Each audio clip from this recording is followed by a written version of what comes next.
do Ministério Jimmy Swaggart convidam você a se unir a ele nesta hora muito especial. O programa de hoje será diferente porque não contém música.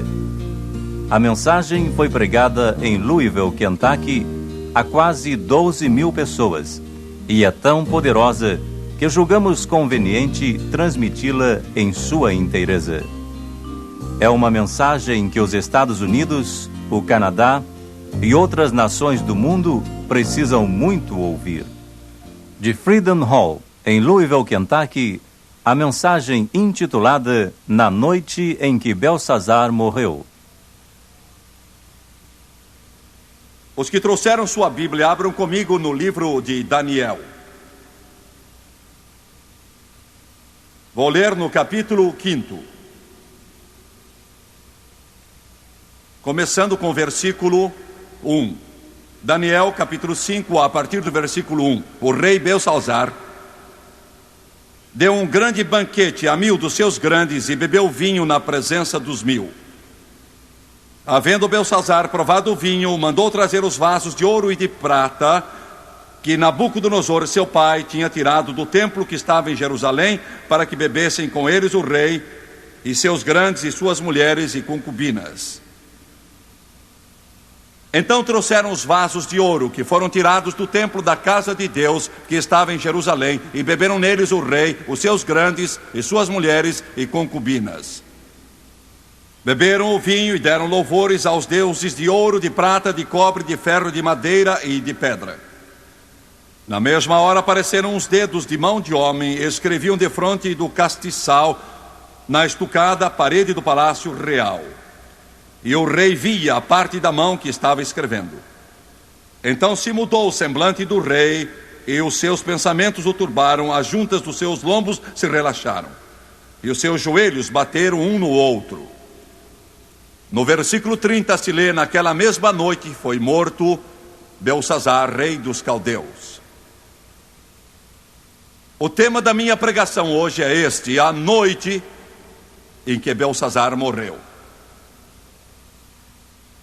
O assunto que pretendo apresentar-lhes hoje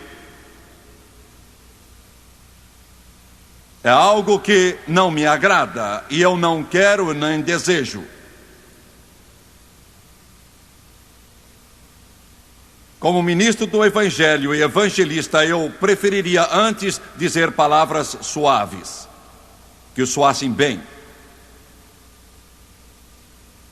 Mas às vezes me cabe, e parece que tem sido assim ultimamente, dizer aquilo que eu não desejo dizer.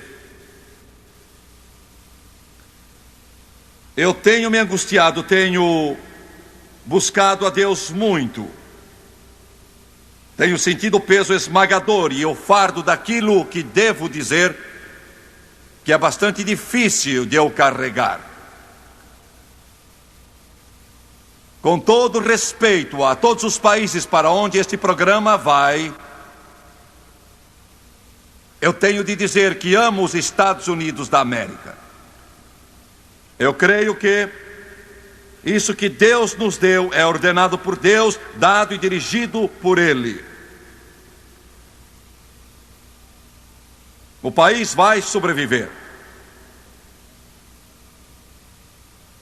Mas eu creio que nós estamos nos estágios iniciais de trazer sobre nós mesmos sérias dificuldades, devido à impiedade, à maldade deste país que chamamos Estados Unidos da América. Existe uma impressionante semelhança entre a Babilônia e este país. Quando Nabucodonosor sonhou e Daniel interpretou o sonho dizendo o seu significado, a Babilônia estava em seu apogeu. Alcançara a majestade, poder e esplendor, e uma grandiosidade como nenhuma nação alcançara até então. Os Estados Unidos, de igual modo, alcançaram poder, E influência tal como nenhum outro país na face da terra já experimentou. Temos tido riquezas, por vezes tão grandes que sentimos que os grandes programas da sociedade, nossas atividades, nossos planos, nossa tecnologia, nos tem levado ao ponto de pensar que podemos fazer de cada indivíduo um pequeno rei.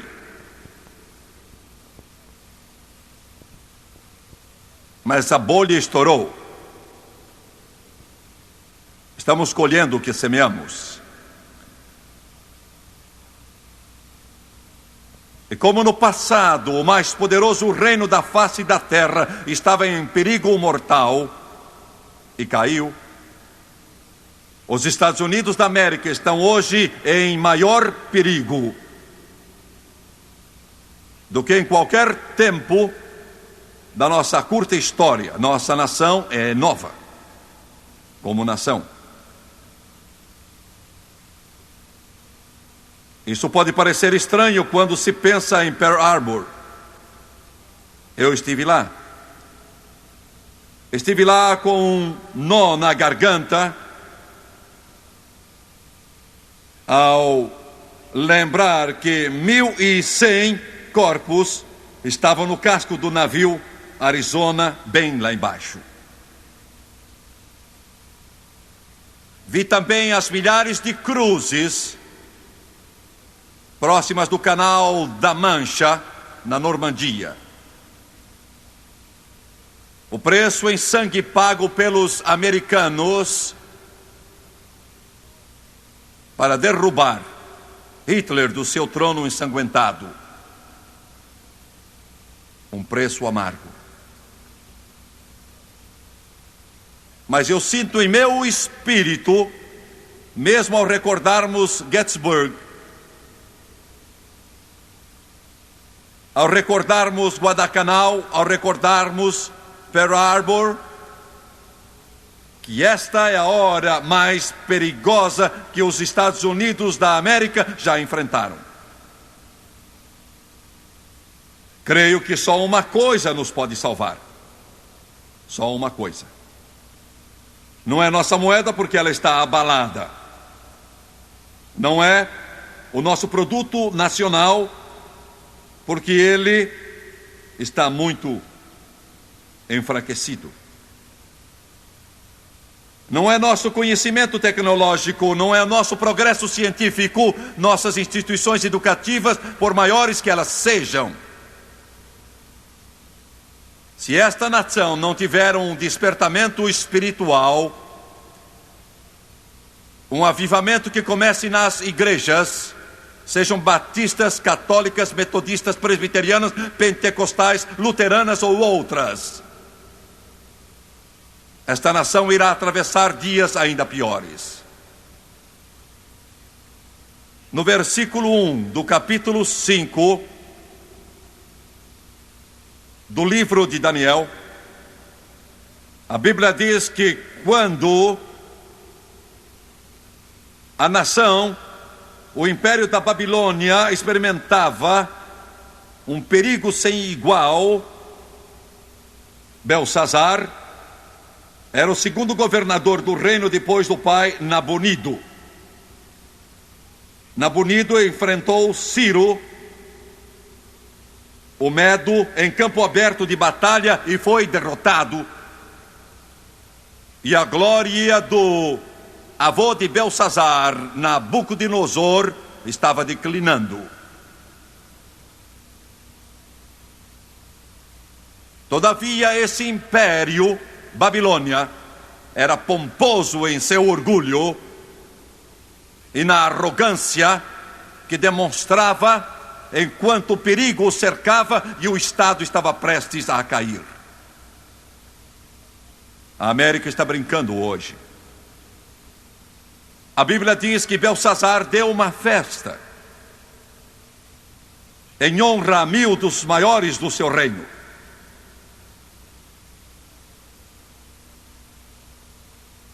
Nos Estados Unidos da América, nesta hora, o maior e mais rendoso negócio é o negócio da diversão.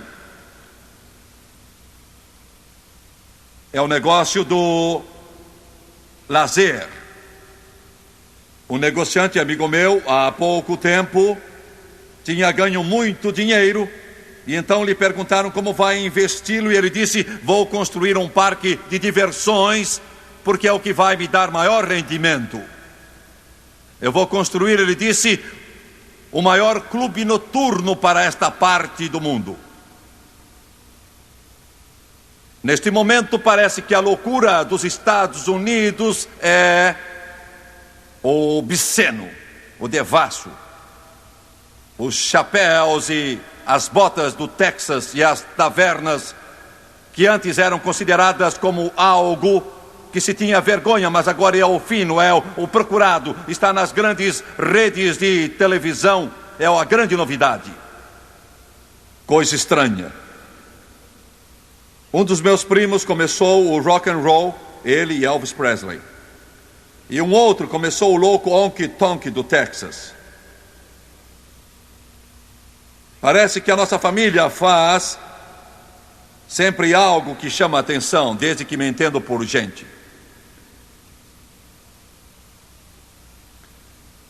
Eu estava conversando com meu primo que foi dono de um dos maiores clubes de honky tonk do mundo.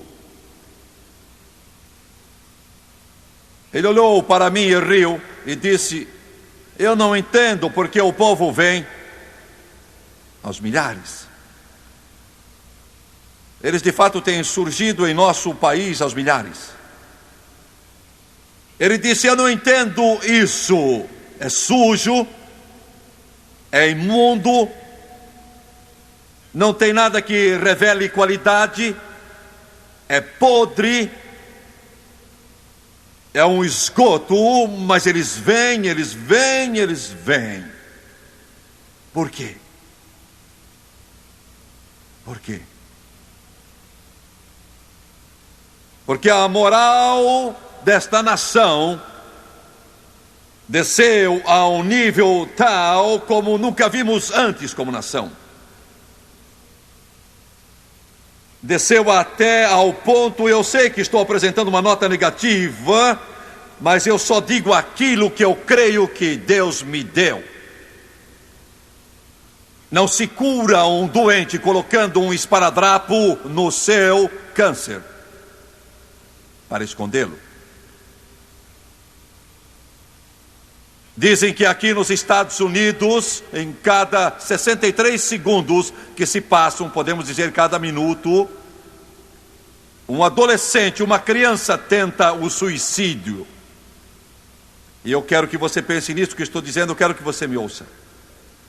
Cada minuto, cada 24 horas, 7 dias na semana, um adolescente nesta terra de bravos e lardos livres, ou uma criança, 12, 11, 10, 9, 8, tenta o suicídio. Fizeram um estudo há pouco tempo de uma região abastada neste país, no estado da Califórnia, com casas no valor de mais de 100 milhões de cruzeiros. Eles tinham tido tantos adolescentes que se suicidaram, que se tornou algo assustador, como se um espírito tivesse dominado essa região afluente. As câmeras focalizavam um bom número de jovens. A pergunta foi feita: por quê? Por que estão fazendo isso? Eles mostraram os filmes dos lares onde moram, que podemos considerar verdadeiras mansões. Cada um deles tinha 1 a 3 automóveis, o bolso cheio de dinheiro, qualquer coisa que quisessem. Por que fazem isso? Perguntavam adolescentes da região. Por quê? Qualquer pessoa que tem isso, que tem tudo o que deseja, entretanto, tem havido tantos adolescentes que têm tirado a sua própria vida, jogando-se de um prédio, estourando os miolos ou tomando drogas. Que assustador. Os adolescentes com sabedoria além da idade olharam para o repórter e disseram, quase que no mesmo diapasão: não há futuro.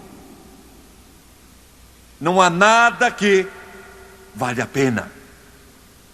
E este é o problema deste país. Não restam mais valores. Porque nós pais temos dado aos filhos a ideia de que o dinheiro compra tudo. Você compra um carro, você compra roupas, você compra uma grande casa, ganha estabilidade na vida, faz isso e aquilo outro.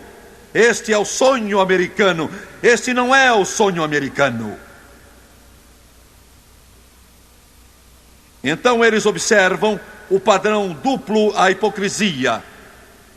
A mãe e o pai que dizem não fume erva, e eles estão quase sempre num estado de semi-embriaguez.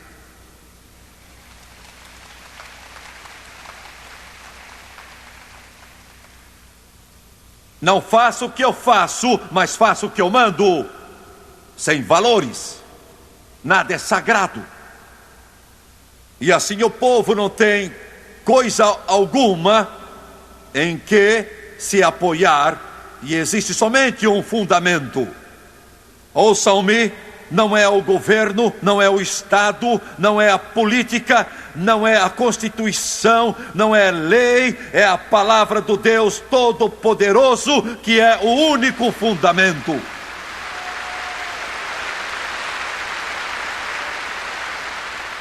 E quando não há fundamento, não há valores. Uma das razões pela qual as drogas se tornam tão horríveis,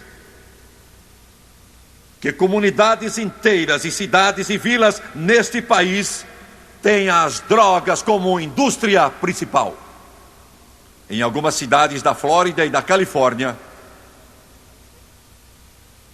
o pouco que os representantes da lei apanham é minúsculo, é pequeno, é insignificante. Talvez o negócio de drogas seja o maior negócio neste país. Por quê? Por quê, mercadores da morte? Por quê? É porque existe um vazio aqui.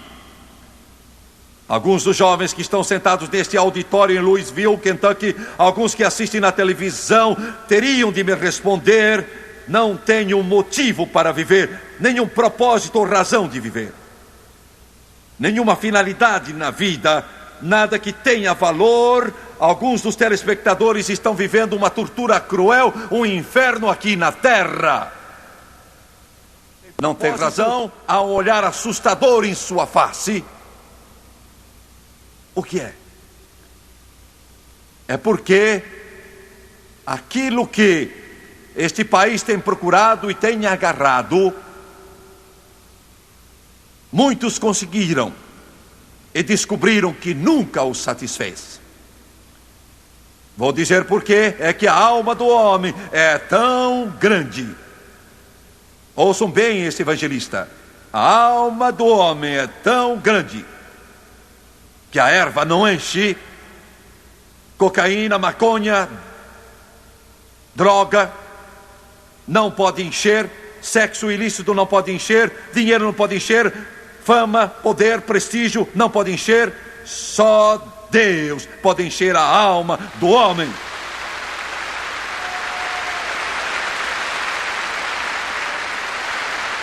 Mas a América está brincando. Esse é o seu principal passatempo. Então, na última parte do versículo 1, se diz que Belsazar bebeu vinho diante dos maiorais. Estava bêbado. Este nosso grande país está bêbado. Álcool, um problema tão persistente. Bêbado. Eu tenho 3 declarações que desejo fazer sobre o álcool. Alguns talvez não as entendam, alguns talvez não as apreciem, alguns talvez não gostem delas. Não faz mal, não é meu problema. Eu creio no que digo, creio que Deus me deu esta palavra e é só a Ele que preciso agradar.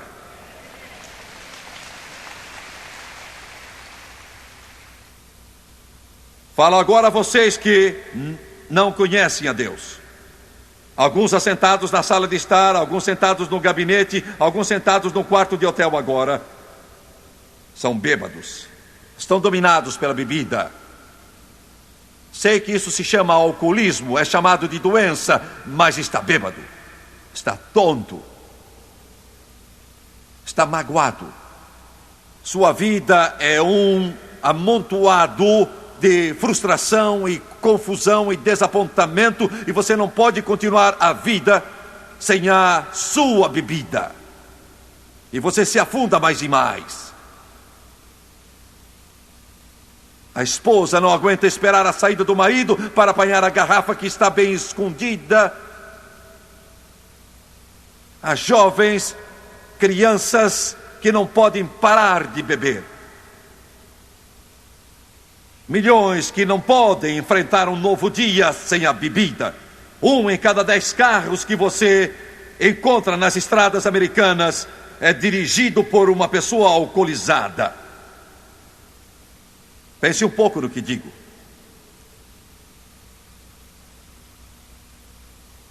Você está sentado aí, está ouvindo este pregador, está olhando.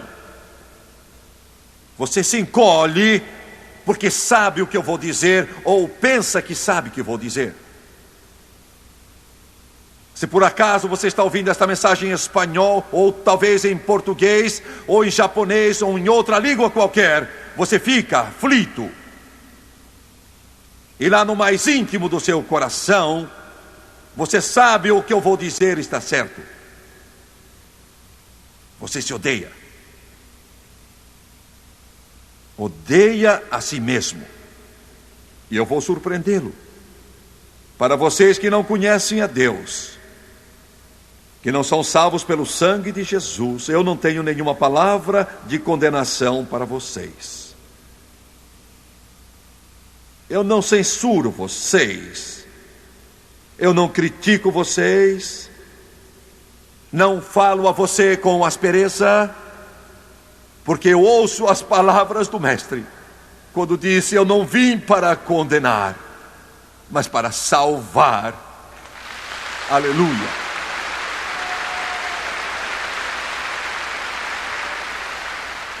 Alguns dos meus amigos crentes podem não gostar disso. Talvez digam: seja duro com eles. Mas não sou, porque eles já têm problemas suficientes. Mas quero lhes dizer isto: quando se cansarem de vomitar, quando se cansarem da hipocrisia, quando se cansarem das mãos trêmulas e de sentir como se o seu interior fosse explodir, eu estou aqui para lhes dizer que há um poder maior do que todos os poderes do inferno e o poder da bebida. Há um Cristo Jesus que morreu na cruz do Calvário para que você seja libertado da escravidão do álcool. Ele pode livrar você. Aleluia, Deus.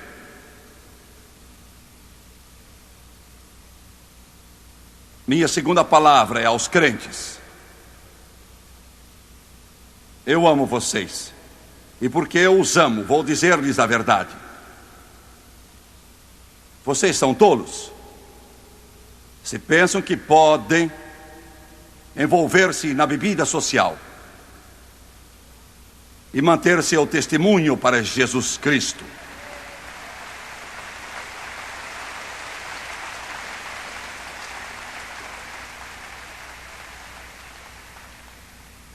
Não importa o que você pensa, vou dizer a verdade. O álcool tem arruinado mais lares, cavado mais túmulos, destruído mais corpos, infelicitado mais filhos, desfeito mais sonhos, ferido mais corações, arruinado mais nações. trazido mais inferno que qualquer outra coisa aqui neste mundo. Eu não condeno esse pobre pecador que está lutando e não sabe o que está fazendo e não pode deixar o que está fazendo, ele vai para o inferno. Não o condeno. Simplesmente lhe digo, há um Cristo que pode libertar você. Mas vocês que são crentes, que professam o nome de Jesus Cristo, que sustentam o seu nome e as palavras deste livro, minha Bíblia diz que os bêbados não herdarão o reino de Deus, e você deve envergonhar-se por permitir que o seu testemunho se enfraqueça e seja arrastado para o pó e lama por aquilo que é a maior personificação do inferno que Satanás já inventou. Você diz, você é duro, pregador. Eu vou procurar uma igreja que me deixe beber.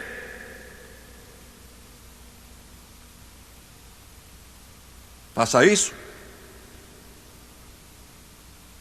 E o grupo terá mais um fraco, junto com aqueles que já caíram nesse vício.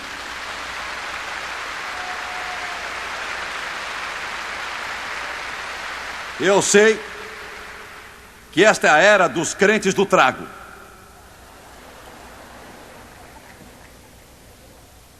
Alguns de vocês aqui, alguns na televisão, e eu estou falando de crentes, vocês gostariam de responder e dizer: eu gosto da minha cervejinha, de vez em quando. Gosto do meu copo de vinho, do meu aperitivo, ou o que quer que seja. Eu gosto, eu não vejo nada de errado nisso. Você está mentindo e sabe disso.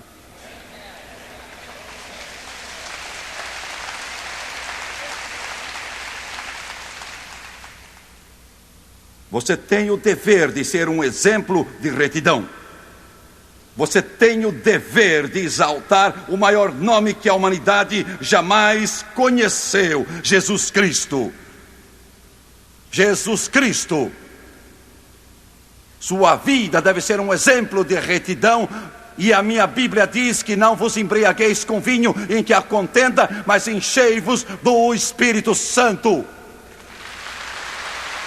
Aleluia, aleluia.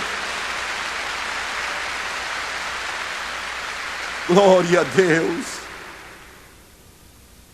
Minha terceira palavra, o problema que arruinou a Babilônia, está arruinando os Estados Unidos, o álcool, e é dirigido aos pastores. Pastor, não importa em quantos seminários você se formou, nem quantos cursos você tenha feito, sabe? Você se levanta no púlpito e diz ao povo que beber socialmente está certo, ou talvez você não faça isso. Talvez você nunca tenha permitido que essas palavras saíssem da sua boca, caro colega.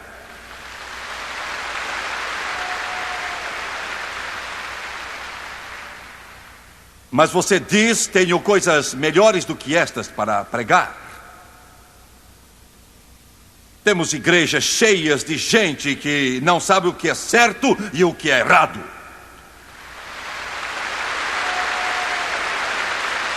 Por quê? Porque muitos pastores não têm espinha dorsal.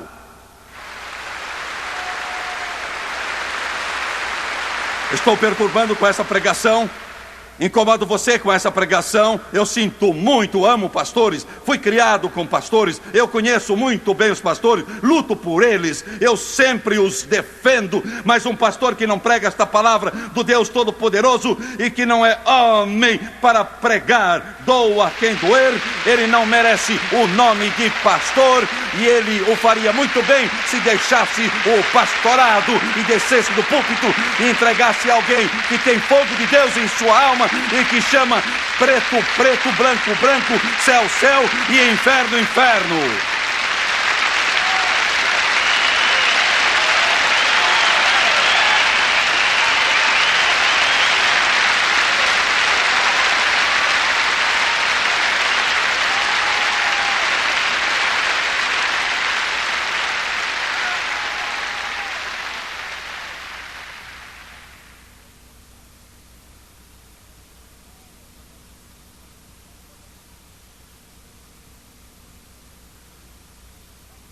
lobos com pele de ovelha, cegos guiando outros cegos, e ambos caem na cova.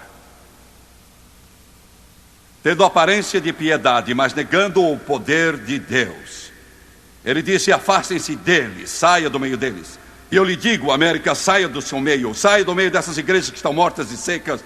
Procure uma em que o poder de Deus é real, e que os pastores pregam o evangelho puro, onde pecadores são salvos, onde os crentes louvam a Jesus e têm amor por Ele e estão ganhando almas, onde eles acreditam naquele velho livro da capa preta. Estão me ouvindo, crentes? Por que é que eu prego isso? Prego assim porque eu amo vocês. Um médico que olha para o rosto do paciente e sabe que ele está morrendo de câncer e bate no ombro e diz: tudo vai indo bem, ele devia abandonar a sua profissão. Eu sou vigia da sua alma. Meu Deus! Estes pastores, muitos deles choram, soluçam, clamam. O fardo que levam pode parecer fascinante. Você pode pensar que a câmera de televisão é deslumbrante e é tudo muito sofisticado. Você não sabe. Você não sabe a carga. Você não sabe as horas de agonia. Não sabe das lágrimas quentes. Você não sabe. As igrejas desses pastores foram construídas com lágrimas.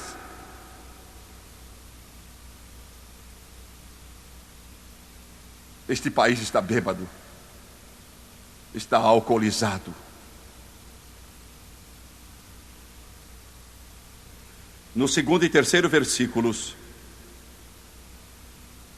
se diz: Belsazar, havendo provado o vinho, mandou trazer os vasos de ouro e prata que Nabucodonosor, seu pai, tinha tirado do templo que estava em Jerusalém, para que bebessem nele o rei, seus grandes mulheres, concubinas. Então trouxeram os vasos de ouro, que foram tirados do templo da casa de Deus que estava em Jerusalém, e beberam.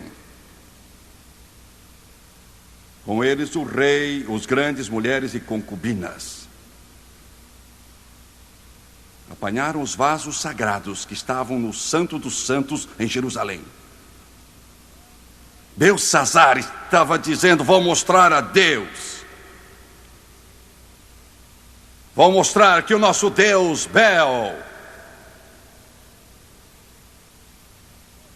ele tinha uma torre de 120 metros de altura lá na Babilônia. Naquela torre estavam todos os deuses das nações do mundo que eles tinham conquistado. E nessa torre do Deus Bel estavam os vasos santos que vieram do Santo dos Santos em Jerusalém. Ele os encheu com vinho e então bebeu deles. Não há mais respeito a Deus nos Estados Unidos. Há pouco apareceu uma canção chamada Papai Grande e Pequeno Fantasma. Era a respeito de Deus, o Pai, do Espírito Santo. Papai Grande e Pequeno Fantasma. Jesus era chamado bastardo.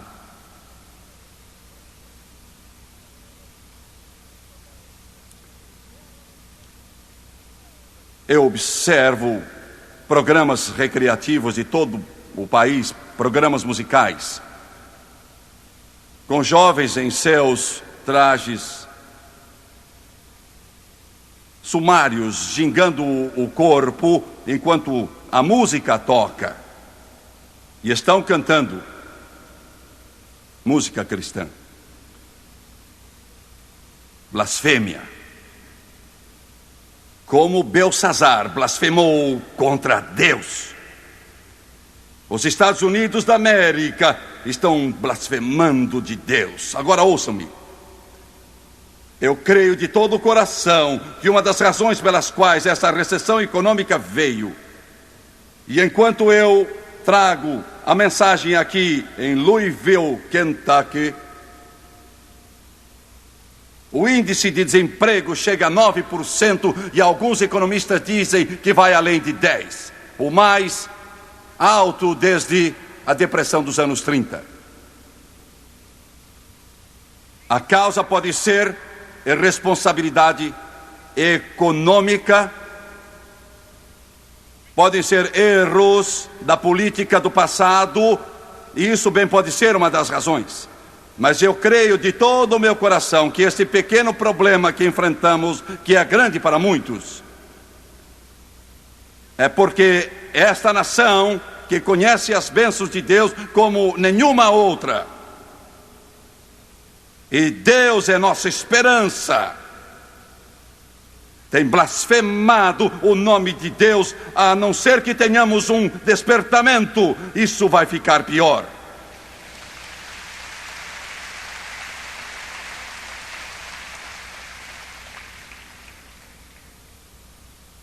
A Babilônia era a maior nação sobre a face da terra. A cidade tinha 80 quilômetros quadrados. Os muros em volta da cidade tinham 120 metros. 7 carruagens podiam correr lado a lado nos muros. O palácio, onde estava a sede do governo, era considerado como o maior edifício sobre a... Era deveras suntuoso. Esse imenso e majestoso palácio babilônico teria feito parecer insignificante a Casa Branca e o Capitólio de Washington, com uma sala de centenas de metros de comprimento e muito, muito larga, sustentada por colunas gigantescas entrelaçadas com lindas correntes de ouro, indo até o teto. Em suas paredes estavam despojos dos reis da Babilônia, despojos trazidos por Nabucodonosor, por Nabonido. Babilônia. Os jardins suspensos, uma das 7 maravilhas do mundo da antiguidade, eram da Babilônia. Pavões treinados, com linda plumagem, puxavam bandejas com as mais finas bebidas para o salão do palácio.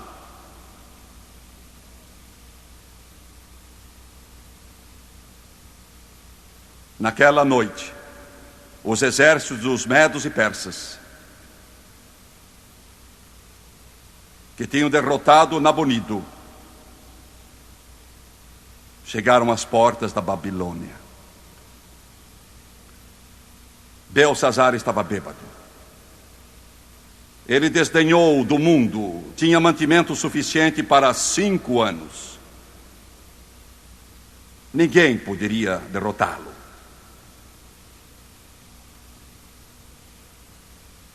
E Belsazar estava bêbado.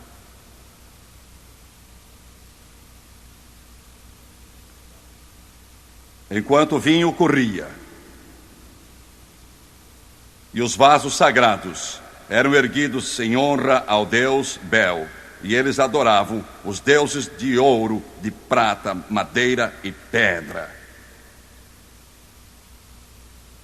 Na parede,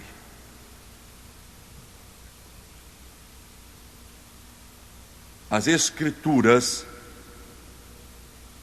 sagradas dizem que, devagar, os dedos de uma mão humana começaram a sair da parede. Devagar, muito devagar.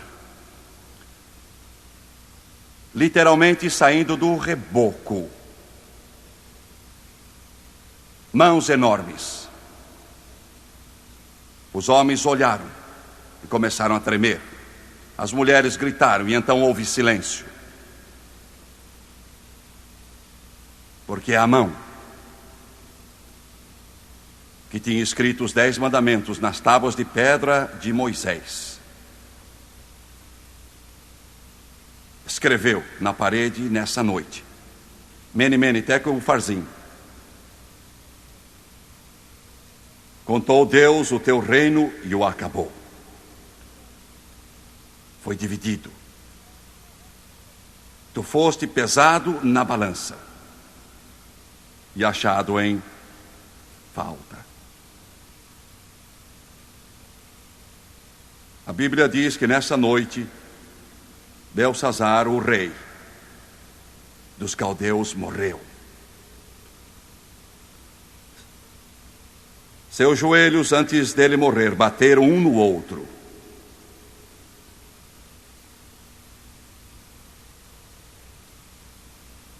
Chamaram a Daniel para ler a escrita na parede. Eu receio que a escrita esteja na parede dos Estados Unidos da América. Eu receio. Naquela noite, os medos e os persas desviaram o curso do rio em outro sentido. E vieram e entraram pelos portões abertos. E tomaram a cidade. 2 homens apunhalaram Belsazar e ele morreu.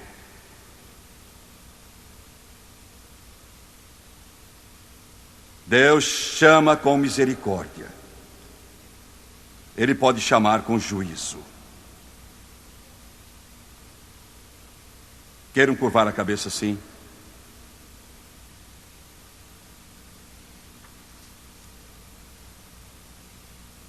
Pai Celestial,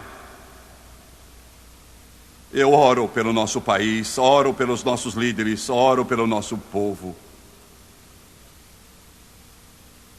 Oh Deus,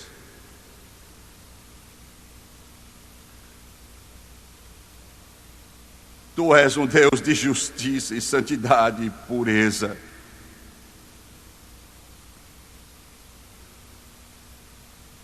Oh Deus, de misericórdia e graça, ajuda-nos, ajuda-nos, ajuda-nos em nossa fraqueza, em nosso pecado, em nossa miséria, ajuda-nos.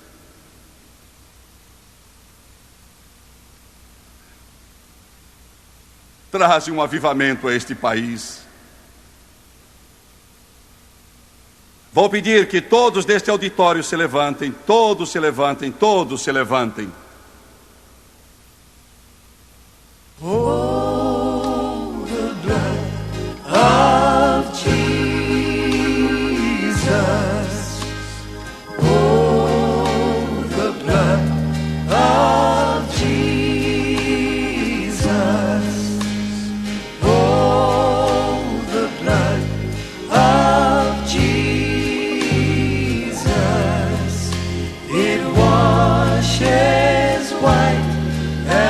Sing it again, please. Sing it again. Oh, the blood of Jesus. Oh, the blood of Jesus. Oh, the blood of Jesus. It washes white as snow. Peço que olhem para Jimmy Swaggart, por favor, um momento. Quero que olhem para mim. Desejo que me deem o máximo de sua atenção. Vou pedir que façam o maior silêncio possível. Vocês, telespectadores, eu creio que o mesmo Espírito que está operando aqui em Louisville, Kentucky, hoje, seja qual for a hora que esteja assistindo, manhã, tarde ou noite, Deus está com você. Seja aí no Brasil, na África, nas Filipinas, América Central, Canadá, seja onde for. Ele ama você. Ele quer entrar em seu coração e em sua vida. E Ele fará isso agora mesmo, se você abrir o seu coração a Ele. Agora vou dizer uma coisa, e ouça com atenção, porque são as palavras mais importantes que você já ouviu.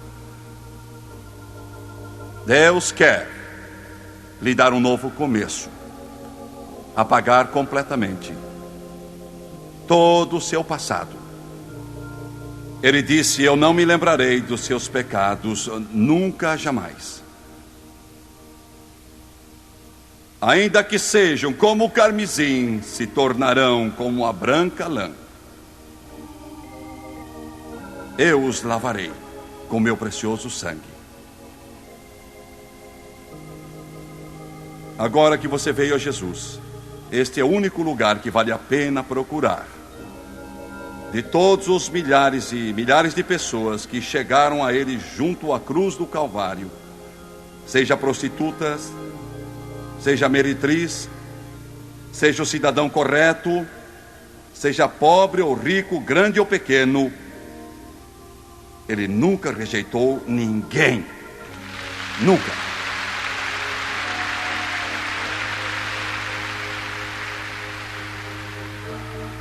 E Jesus nunca rejeitou ninguém. E o sangue está lá para você. Vou fazer uma oração de confissão. Vou fazê-la exatamente como o Espírito Santo me disse que faça. Porque ser salvo é diferente de qualquer outra coisa. Você realmente não faz muito, somente confia no que Ele fez. E crê nele como Senhor e Salvador pessoal.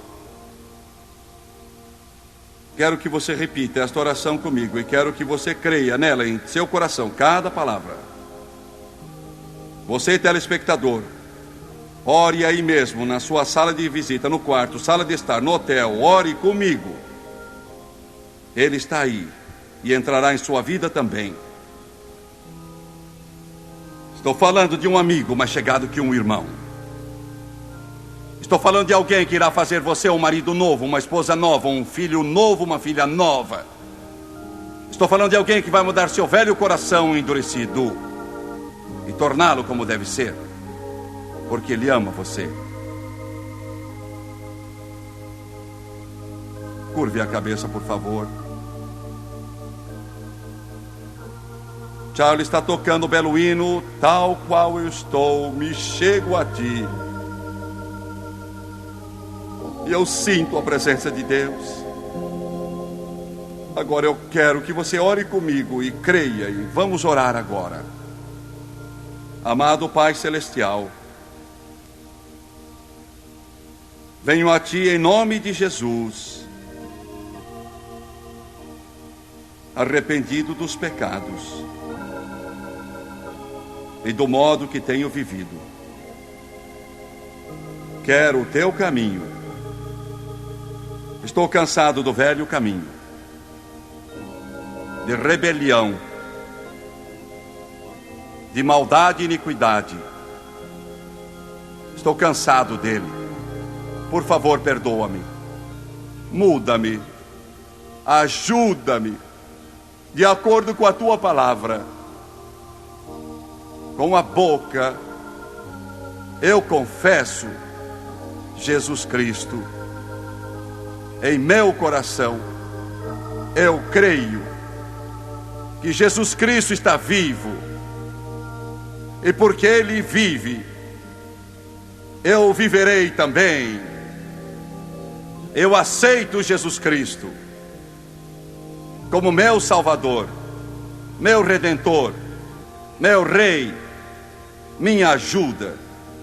Neste momento, de acordo com a Tua palavra, que não mente, estou remido, estou limpo, estou salvo. Graças a Deus, graças a Deus, graças a Deus.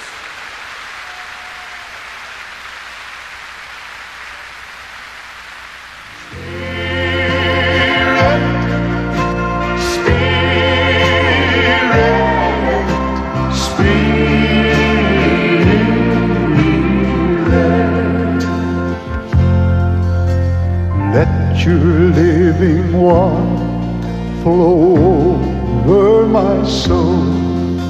Let your Holy Spirit come and take control.